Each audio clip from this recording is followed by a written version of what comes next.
Generally, the way trauma is thought about is trauma is really the response. They're not the incidents. They're the response to experiencing what are life-threatening events throughout your life. So, for example, one form of a traumatic experience can be a car accident. Another form, in the context of the work that we all do with victims and survivors of violence, has to do with interpersonal violence, whether it's sexual abuse, domestic violence, caregiver abuse.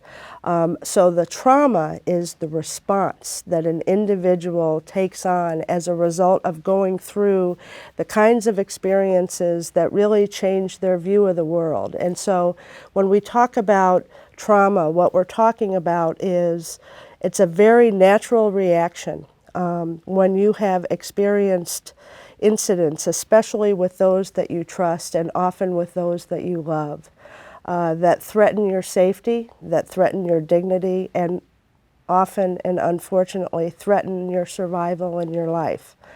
Natural responses to that and what trauma is, people often react in ways where when you're in the midst of that traumatic experience, the fight, flight, or freeze, right, which is pretty common for those of us who work in the anti-violence movement, we understand that. But what does that mean?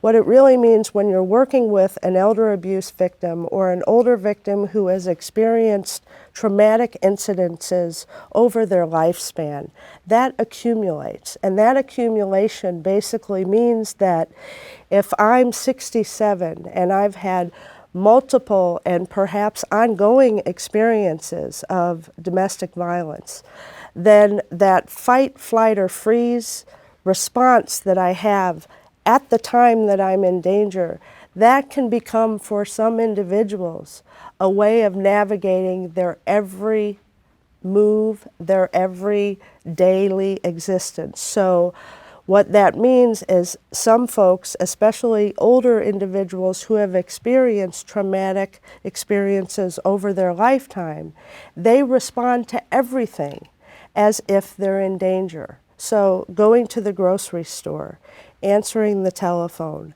coming to meet with you as an advocate in a domestic violence or elder abuse program. The world is dangerous.